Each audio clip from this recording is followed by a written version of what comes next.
Good afternoon, John. John Donovan. I'm Marty.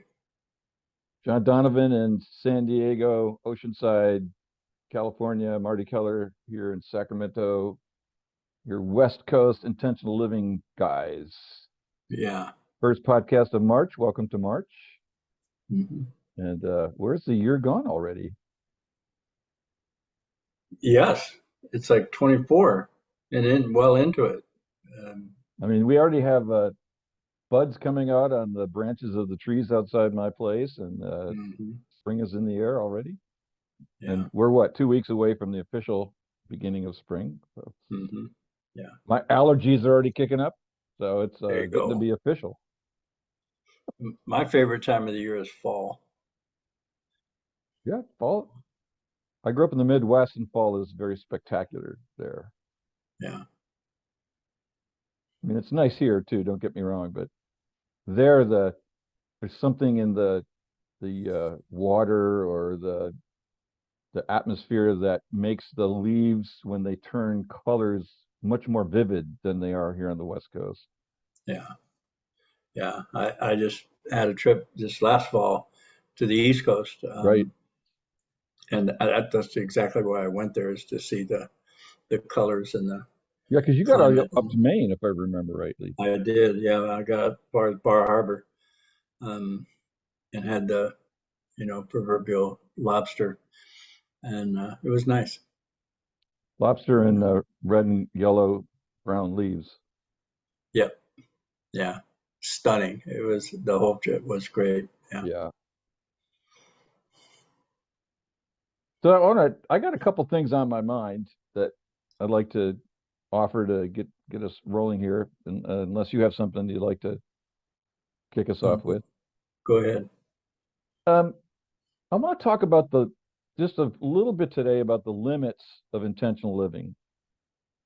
And in particular, I was working with somebody this week who raised a really fascinating question, which I had not ever considered, at least not in that particular context. And that was this, that there are some internal psychic conditions that are incredibly deep rooted, incredibly stubborn, um, that they need more help or support than something like intentional living can give. And specifically, she referred to the question of clinical depression.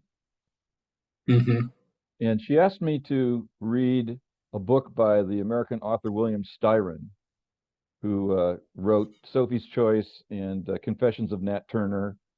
And he suffered from depression, and it was something that that didn't happen to him till after he turned 60. And so he wrote this relatively short 90-page book called Darkness Visible, in which he attempts to explain his experience.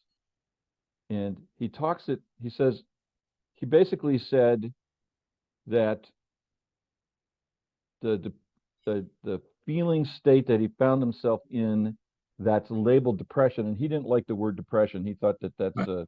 that's too banal a word to describe what's really going on.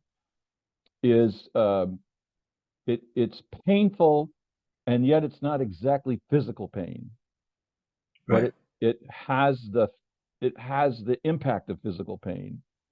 And he talked about uh, finding himself in a darkness so profound that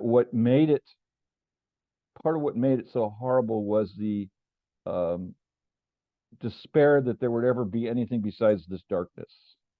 hmm And in his journey, this was like 30 years ago. He wrote this book in the mid 90s.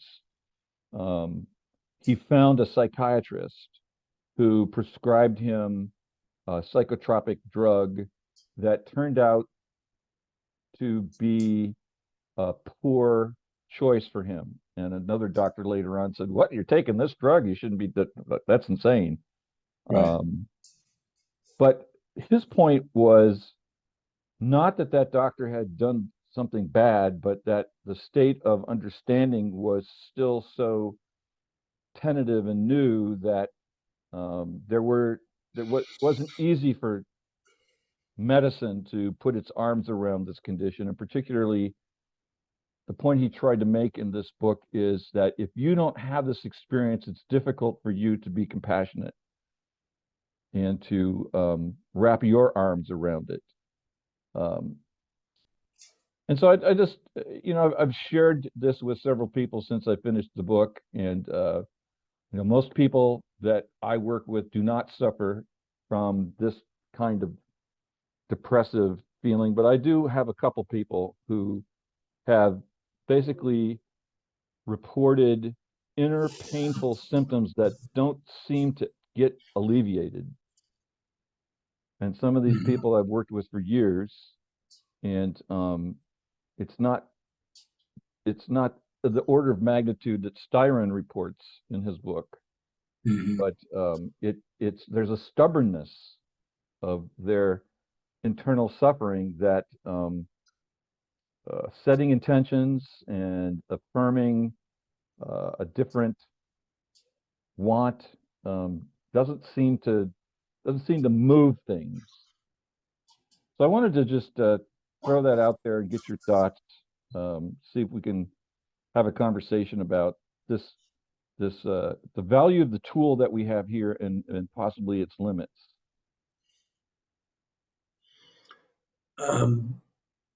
Yeah, let's examine that.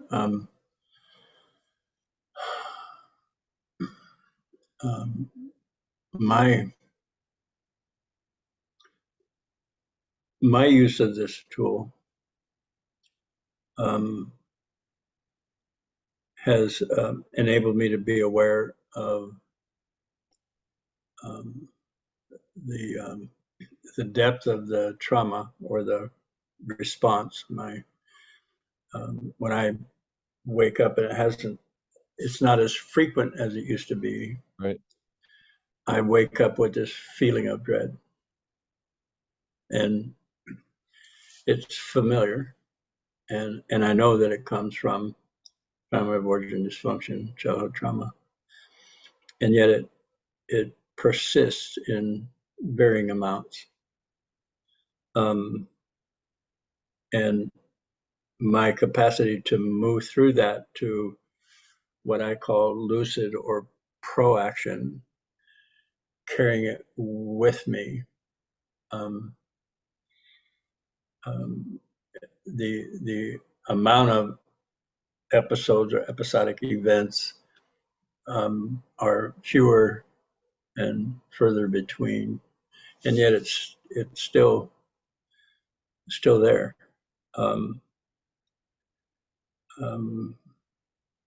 And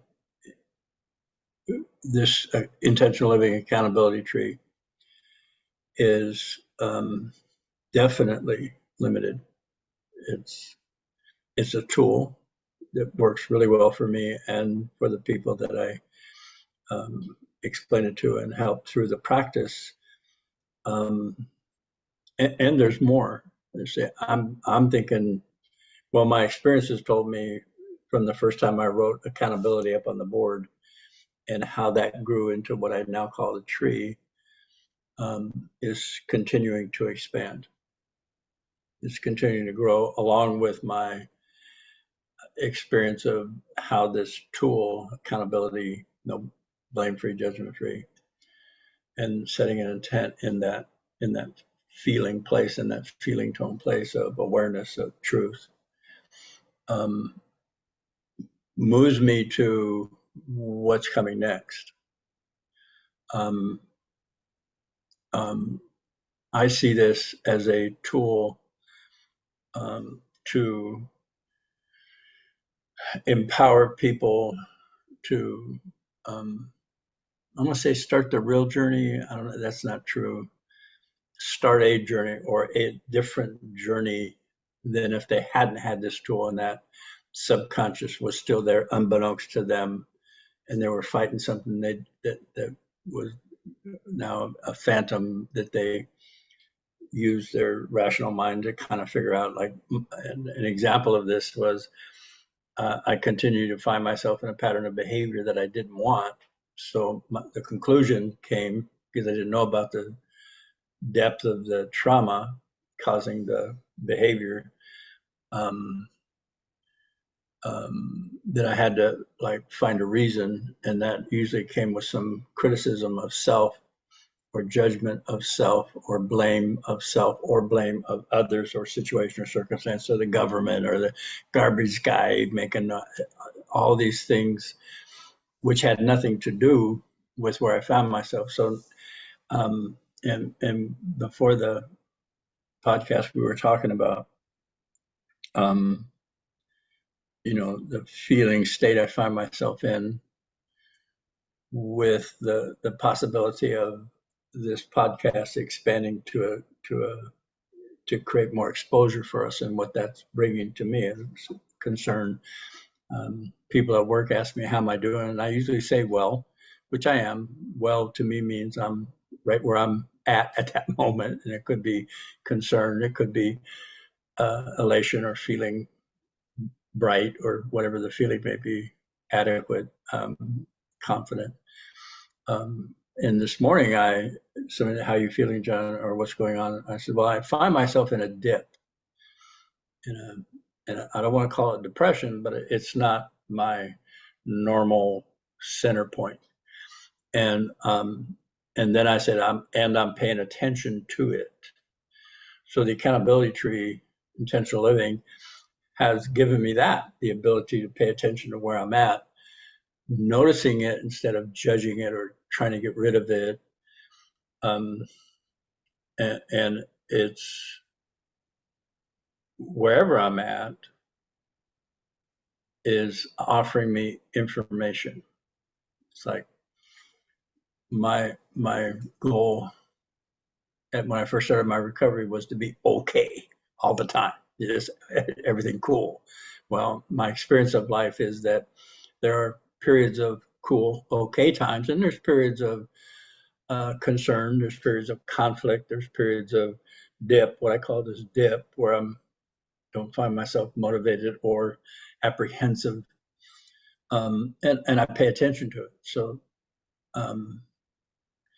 the other thing I know about what I'm offering is the awareness that I'm in I have an emotional feeling body that offers me information about the where of me, where I'm at, whatever the circumstances at home or work, and what's going on internally. And that emotional feeling body offers me information that I don't get from see, hear, taste, touch, smell, which is vital to my well-being.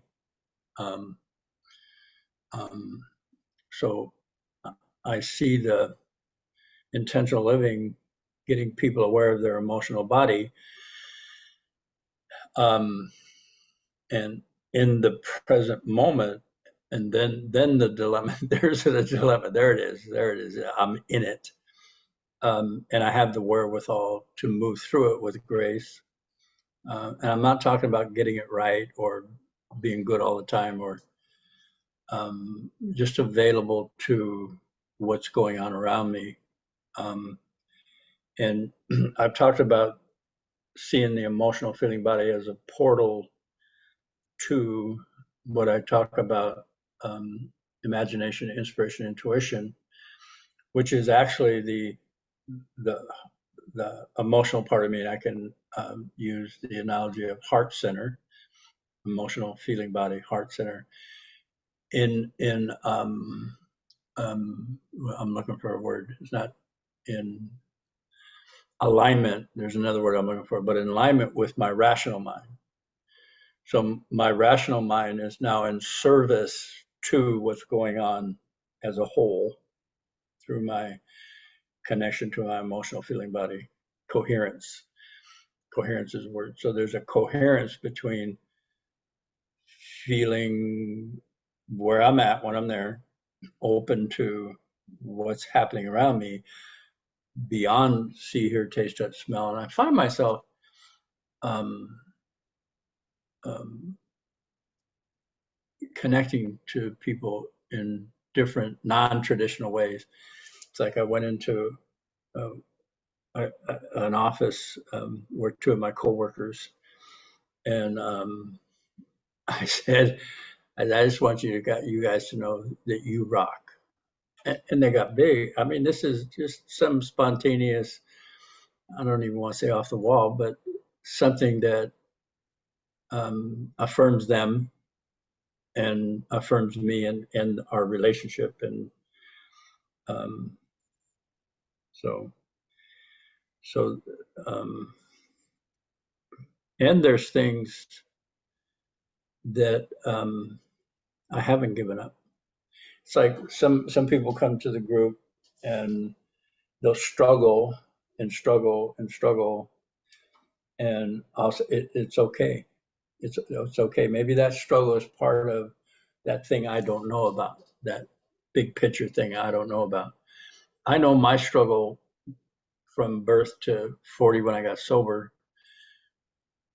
All of that struggle is now integrated into who I am today. So I decided to do it at 40 and start the journey. Um, so somebody may need to stay in wherever they're at to accumulate whatever experience, I don't know, to manifest whatever they're here to manifest. One of the examples I use with the guys in the jail is, you know, you may need for whatever life purpose or whatever it is you're bringing, you may need a 25 to life sentence. I don't know. I don't know. It may be your journey. It doesn't have to be. I know I'm at choice, and I still find myself struggling with different aspects of life, and I'm the author of this material, so that makes sense to me that I'm still in the struggle, and hopefully the intentional living will, and it has, it's grown with me, and hopefully one day we'll go, oh, it's this thing over here. Oh, that was what we were looking for the whole time, and everything drops away, and we start doing this, whatever that is. Um, so I don't know if that added some light to, yeah, the kind of intentional living and accountability tree has its limits. It's not the way. It's not, oh my God, we found it. Eureka, we got it. It's a tool right now that's leading me to an unknown thing that I'm learning at this present moment.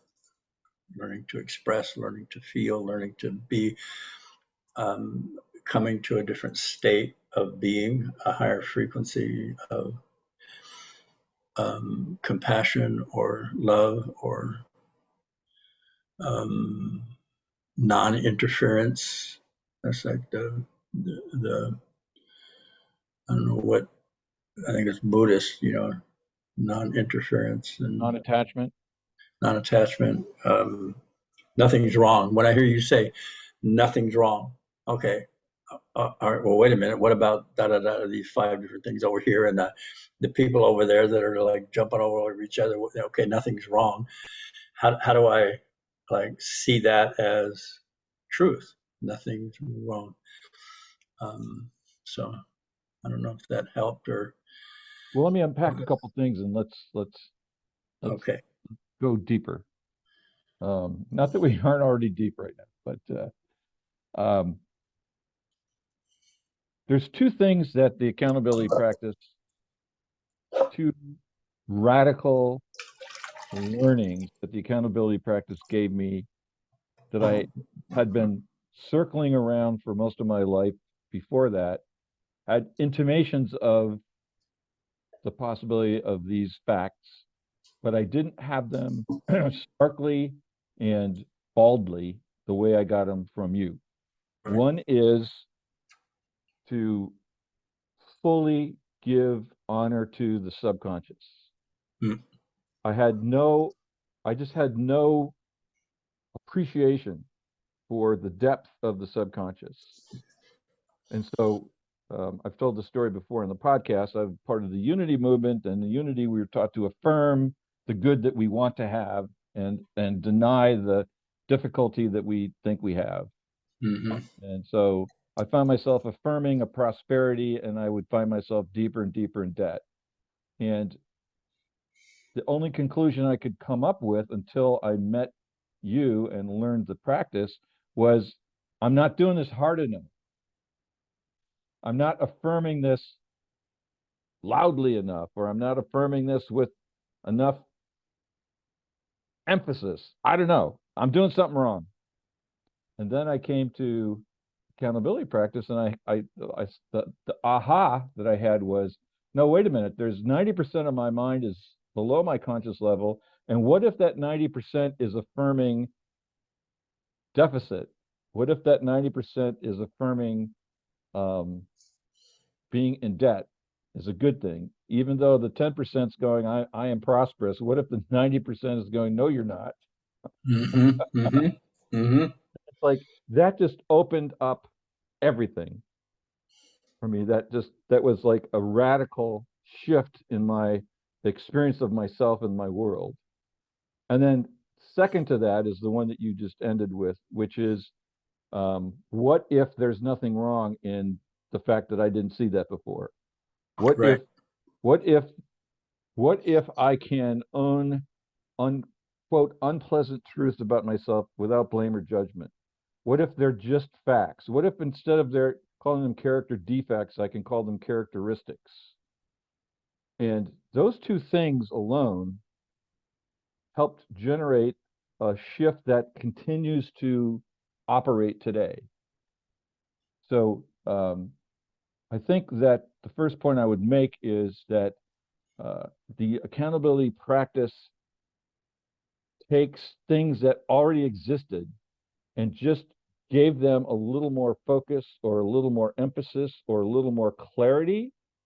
The subconscious mind is 90% of the mind, and that has serious implications, not just saying that it's there, but actually being able to go into that. So we learn in the accountability practice through noticing projections how to get access to the subconscious mind. Projection is actually one of the few ways that we have to find out what's going on below our conscious awareness, Right. because we're subconsciously or unconsciously projecting onto others characteristics of ourselves, either beautiful, wonderful characteristics or nasty, negative characteristics that give us some kind of charge. And so that's my access to my subconscious. And then if I can go into that, particularly, well, actually, both of them, the wonderful stuff that I see out there, I'm in love with her because she's got all these qualities. And Yeah. so what Yeah. if those are my qualities as well?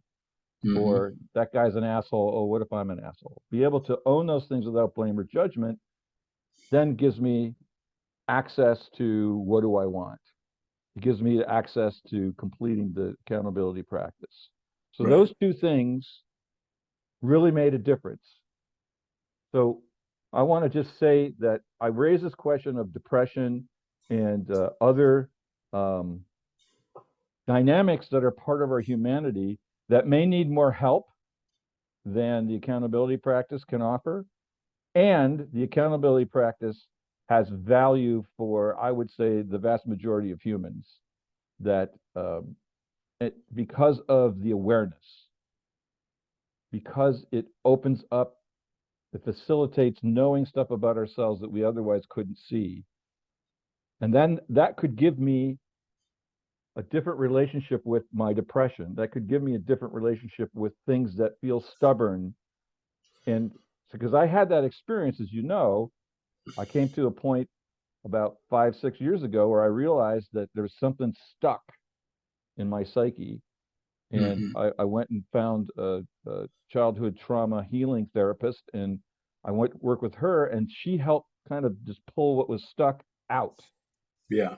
So I got more flow in my psychic energy and more Mm-hmm. healing, therefore. So accountability practice gave me the awareness that I had something stuck. Right. And so rather than go, oh, well, there's something wrong with me, it's like, no, no, there's something I need some help with. Where can I get that help? Right. And I've referred several people to different sources, different resources, based on that awareness that the stuck part. This is whatever's going on. This practice is not working, and along with this practice, I also go to other resources myself to build my uh, information base. Um, um, So the accountability tree practice, gives me the experience of no blame, no judgment. Sometimes for just milliseconds or just in the breath.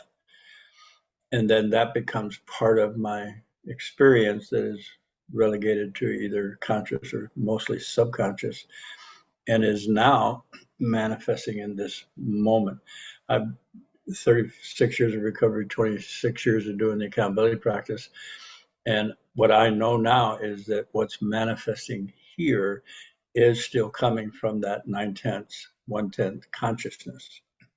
So paying attention to the now moment tells me whether if there's something I need to look at or want to look at or can look at, or that this has worked so far and yet there's something lacking in where I'm at.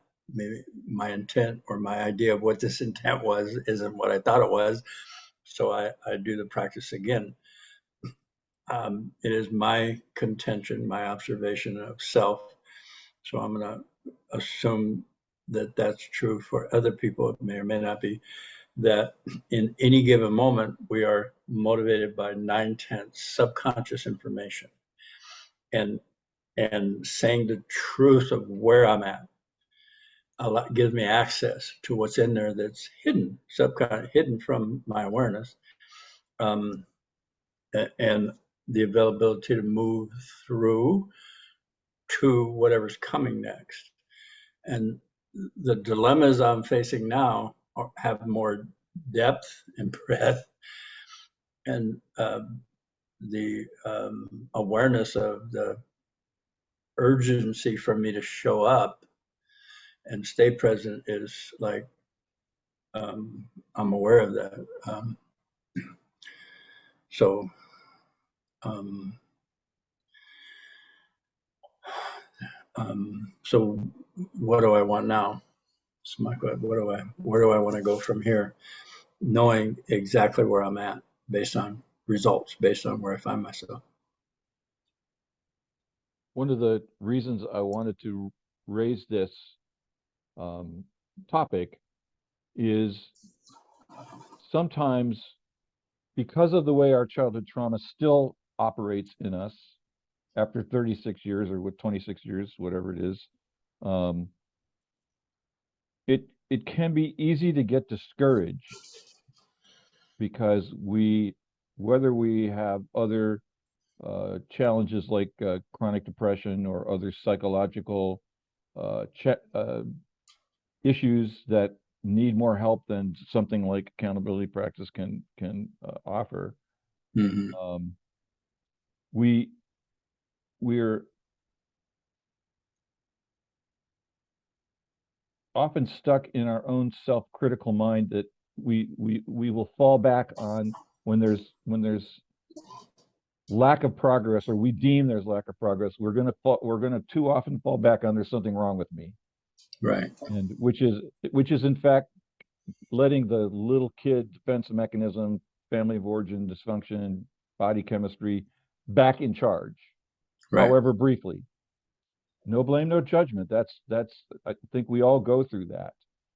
But I think that what I focus on, including in my practice as a facilitator, is offering people the notion that there's nothing wrong with that. There's nothing. Would you be willing to consider there's nothing wrong with what you're going through? Give yourself permission to feel like you're not good enough to do accountability practice, whatever. Then Mm-hmm. take a deep breath and go into, how does that feel? But there's another factor that we don't um acknowledge enough, or I don't acknowledge enough, which is that we're living in a culture of dysfunction. Yes. And Yeah. so the struggle that we have with our own individual dysfunction has roots in the whole culture. Yes. And so in a certain way, we're swimming upstream because our culture has not made a collective decision to do this kind of work. Yeah. And so the culture is still more or less giving into its addictions that show up in, incredible excess and violence and all the things that we do to ourselves, just writ large.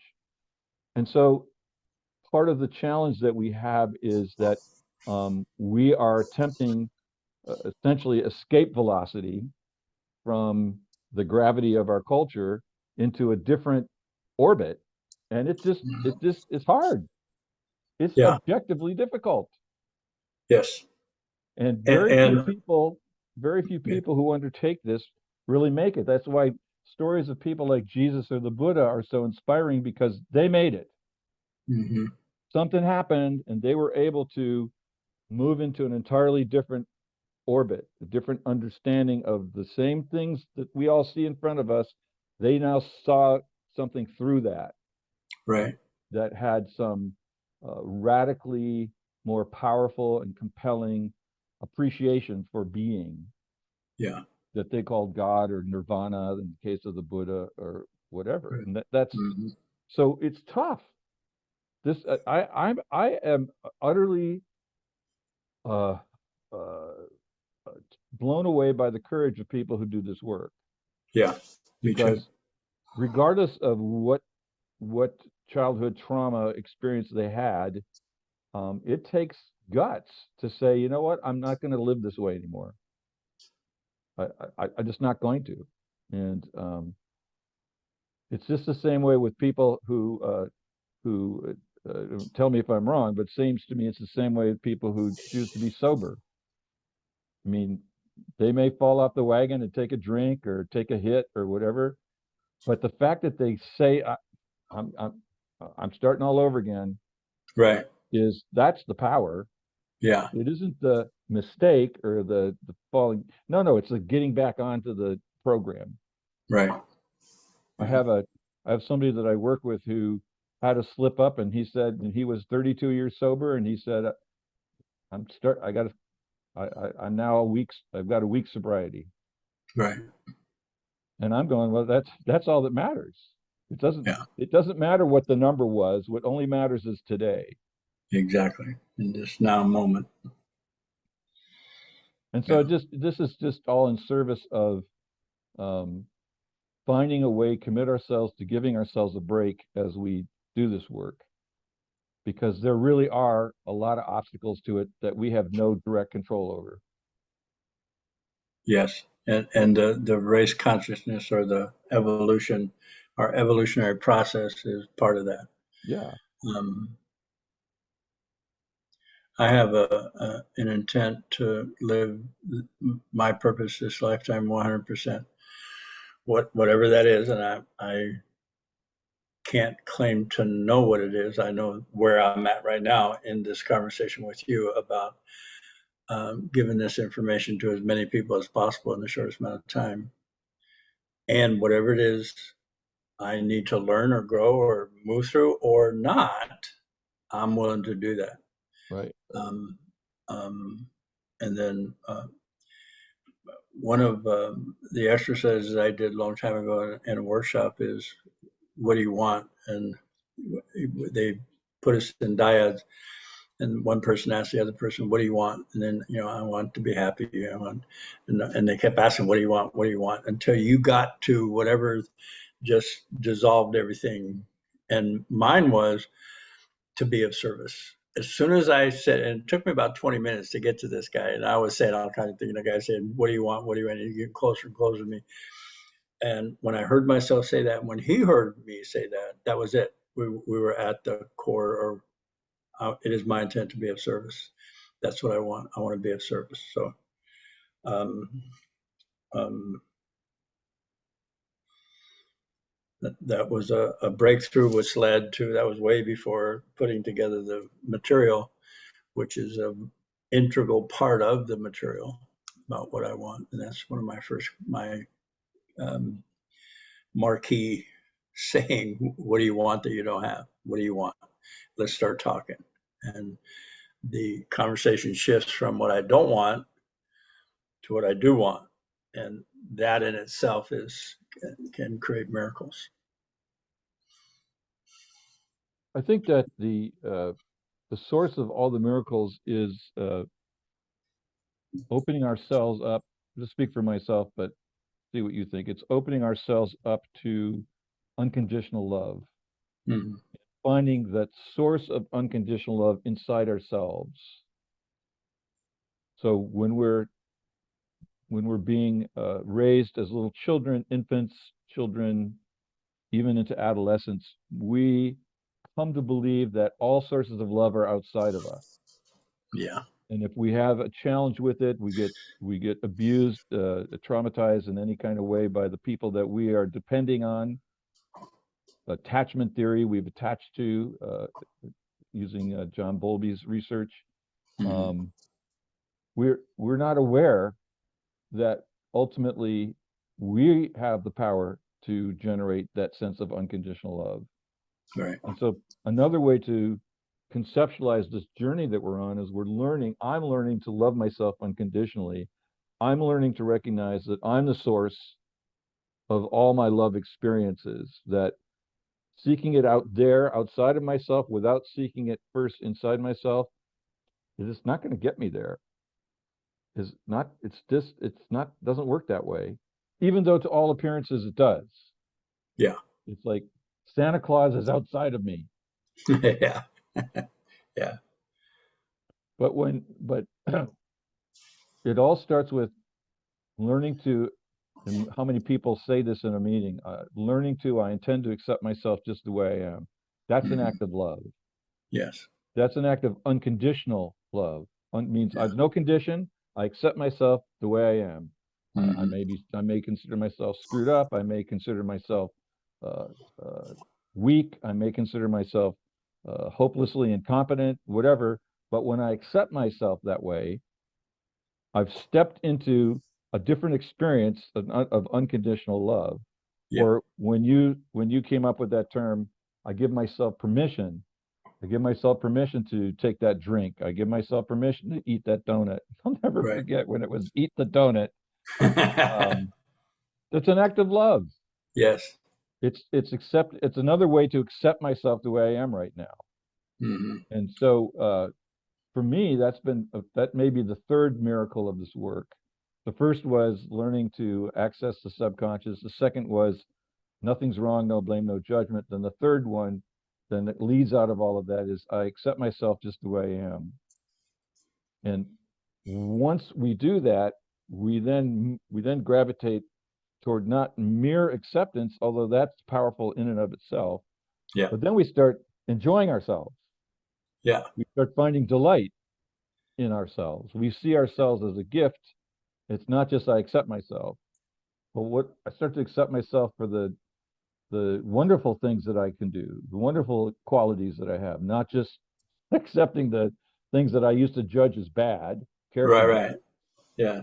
And I start to just enjoy it, enjoy myself, enjoy life, then that extends automatically to other people. I just start to enjoy others, even if I don't like them. Mm-hmm. It's just like, well, yeah, I still enjoy that this person is the way he or she is, and has a level of integrity as a person, and that's kind of cool to watch how that operates. Yeah, I don't necessarily want to be around them, but Mm-hmm. that's okay. So that's another value to me of the process. And then when we find ourselves um, in these situations like with depression or uh, other psychic dilemmas that have deep roots in our neurophysiology, we can still go get help. We Yes. can still we can still um, like I'm still determined to accept myself the way I am. Well, I accept myself. I got this depression. What do I want? Yes. And say, okay, maybe what I want is to get help. Yeah. Um, Dr. Gabriel Monte says, whatever you're struggling with, whatever the addiction or the mental health or the physical, is a direct result of complex post-traumatic stress. It's and his definition about post-traumatic stress isn't what happened to you, the trauma itself. It's how you perceive the trauma Yeah. happening to you. And some of the trauma that I've uncovered in myself, um, was an integral part of me, my search or my proclivity to move in this field, the addiction field, in the demographic, to offer that particular wounding, motivated me to manifest this intentional living. Without that wounding, I may have been some other place. Not that any other place was any better or worse. I would have just been in a different place. So I can then have the gratitude for or see the benefit in the trauma. Am I advocating trauma? No, I'm not advocating trauma. It happened, and it was also a blessing. I've worked with people who have had major things happen, like accidents. And after a while, as I saw my alcoholism and where I found myself before my recovery as a blessing to move me, that motivated me to move here. Without this, this wouldn't have happened. And I like this. I looked in the mirror a couple of years ago, and I actually heard myself think, I like who I've become. Not perfect, but I've liked who I've become, which was that wasn't usually what I thought when I looked into a mirror. It was some other expletive or so. And it's leading us, like I'm going to bring back to the limitations, to what's coming next. Yeah, and it's growing the body of work and intentional living accountability tree process to what it's going to become sometime in the future. Yeah. So, Well, one of the things that you've done that I think lends power to that is that you have stayed away from becoming too proprietary with the process. yes, You've absolutely. encouraged Dan and myself and Rodney as facilitators, and you haven't said, and you must do it the way I do it. Right. Um, Yeah. we each have our own idiosyncratic approach. I think we're all pretty coherent with you, but Yeah. I can't be you, and I can't be Dan. I can't be Rodney, and nor can they be any of us. So we're inevitably going to bring twists and shades and insights that may be different from each other. And Exactly. I was had a conversation with somebody recently where I figured out that I built this body of work, this modality, out of a misunderstanding of what I heard somebody teaching it said. It's like I got it like wrong, but the way I got it created this. So yeah, yeah. It's I'm really this is one of the things I know is not to make it a cookie cutter, do it this way and everything will be okay, because no, I do it this way, you do it your way, and we each have people that we can reach, that some people won't talk to you, other people won't talk to me, but we'll right, get from, yeah, as this grows. or that can even change over time. The same Right. person can say, find support more easily from one of us, and then later it's more easily from another of us. Like Right. that's Right. just the way it is. Mm-hmm. And also, I think that each of us, because of we all have our unique curiosities. Um, as you know, I'm spent a lifetime studying Ken Wilber's work. Well, you don't have to study Ken Wilber. You're more into Gabor Mate and maybe others than I am. So between us, and Dan's got, I mean, Dan has his field of inquiry, and Rodney has his.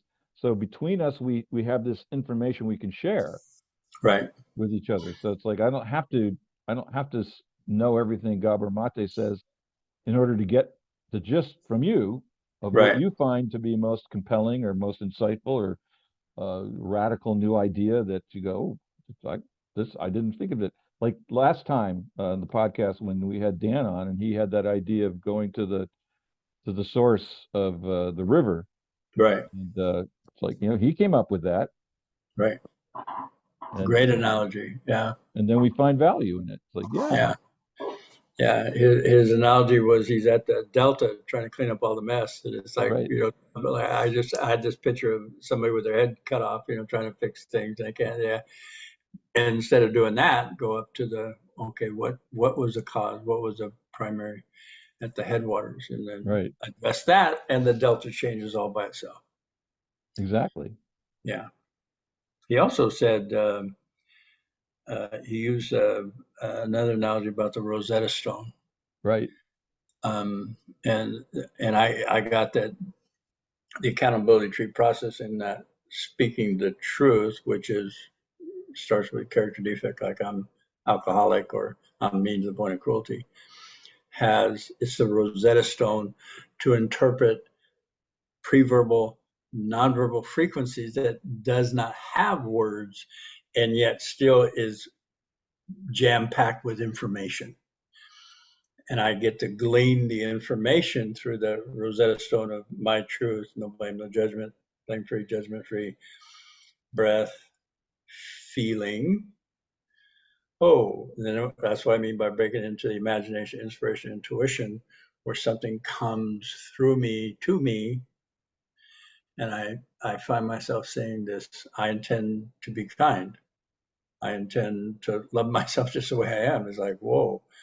Um, and that transmutation or that translation in that process is healing and expanding.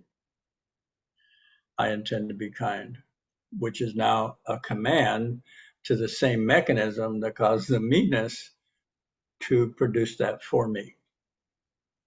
Just like it produced the meanness based on my experience of this transmutation relegated back into the subconscious is now charged with me finding kindness. And it's like it's so powerful. It got me to mean to the point of cruelty. In spite of me, I don't want to do that. So I intend to be kind or compassionate. It will get me there in spite of what I think I know. It's like it's just a profound, profound thing. well, I find any imagery that we can come up with to convey that information would be useful, because it's a tough one to it's a tough one, mostly because in our intellectual mind we have decided that we are the victim of problems out there, and so it takes a real shift of awareness to see that the the the fact that I, as a 72-year-old man, am still processing family of origin childhood dysfunction is a result entirely of a choice that I'm making subconsciously, Right. and that the power to choose that is the same power to choose something else, and Yes. the power to generate that is the same power to generate something else, and that the dynamo, if you will, of that creativity is neutral. We program it. We program Yes. it to produce trauma, or we can program it to produce joy and delight. What do I want? And it's Exactly. really And it, it's hard to, it's difficult for most of us to start to identify as the creator of our lives, and to yes. see that what you just said, the fact that my little kid, little Marty, could create a defensive mechanism that got him through this traumatic family. That's a plus.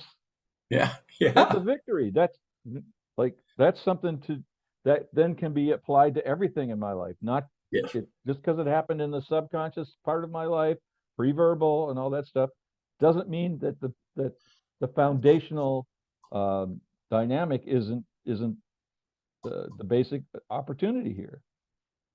Yes. And it's all internal. It's the mechanism of manifestation. Right. Mechanism of manifestation is in the awareness and the frequency of emotion, feeling. I think one of these podcasts, I would like to just talk about what that means, those two words, emotion and feeling, because there's so many experiences of what that means. And so many entrenched meanings, varied, like as many people as are on the planet are different ways to hear that and express that, what we mean by emotional and then feeling tone, and what that, break that down. In the transformation, I mean, the point of cruelty raises the feeling tone. And then I say, I intend to be Inside yourself. kind, huh? Inside yourself. Inside myself. So just like the trauma was there and I stuffed, the trauma is a feeling emotion at I stuff. We bring back that power of manifestation, which is frequency, and redirect it to something in this lucid aware moment. Oh my God, I am mean. Oh my God, I am mean. And I can feel it now. I intend to be kind. That energy, creative force, what we're calling feeling and emotion, is like the rocket fuel of. Um, I'm still sometimes a bit surprised when people say, "Oh, you're so kind, so safe to be around you. I feel safe," and it's like, oh, it's like, oh yeah, yeah. That's my intent, is to create safety and for healing, um, and it happens to me, through me, through my focus and through my creating a focus point. One way that you can understand that, I know that you and I can, not everybody is into it, but it's co-creating that with the universal um, power source. And Yes. you've used the word source energy before. Mm-hmm. You know, we all struggle with a word or a basket of words to speak of that which cannot be spoken of, because Mm-hmm. it's bigger Yeah. than it's big, it's infinite. So how does a finite creature like you or me discuss the infinite? We can only we can only feel it. That's why, you know, 2 podcasts ago you talked about the feeling state as the portal to inspiration, intuition, and so forth. And Mm-hmm. and again, don't try to think about this one too hard. Right. Try it and see if it doesn't actually open doors for us. Right. Yeah. And that's again what's so good about the groups is you can either experience it yourself by being willing to try the truth, bring something of truth, your truth, or by witnessing somebody else Right. do it, and then watching and feeling the frequency in the room shift, and watch them as they either light up or become lighter, slough some held trauma. It just goes away. So it's experiential. Exactly. And then we do the best we can to talk about what it is. Exactly. Well, that's why William Styron wrote a book about trying to describe his feeling of depression, Yeah. knowing that if you haven't had this experience, you're probably not going to really. Right. He's not going to be able to convey it in all of its piquancy and its terror and its darkness and so forth. Mm-hmm. All we can do is do our best, and then don't give up. Right. Yeah. So as we come to the end of our time together, there's a couple things I'd like to share with those of you that are listening. First of all, if you'd like to participate in any of the meetings that John and I and others, our colleagues, facilitate, information on time and how to get on them, they're all Zoom. They're all on Zoom. Will be at the end of the podcast, so feel free to check us out. Um, and also, if you have something you'd like John to talk about, leave us a note in the comments Yeah. on here on YouTube, and we'll be happy to follow up. We do our best to share information as we think is relevant, but um, we don't claim to be. I don't claim. Maybe John does, but I don't claim to be the know-all of what's on everybody's mind. So please, if there's something you'd like to have John cover, or have me comment on, just leave us a note in the comment section on YouTube, and we'll be happy to follow up. So before we bring our time together to a close, John, any last thoughts? Um, um, Thank you, Marty, for doing this with me. We make a good team. I like the way we do this. Um, so yeah, that's what I got. Thank you, All Marty. right, great. Thank you, John. Thank you Mhm. for being the guru, and so I can feel safe around you. Cool, cool. Uh, All right, ladies and gentlemen, have a nice St. Patrick's Day, and coming up here in a couple weeks, a nice spring equinox, and we'll see you on the other side. yeah, thank you, Marty. Love Thank you. you. Thank you. Love you too.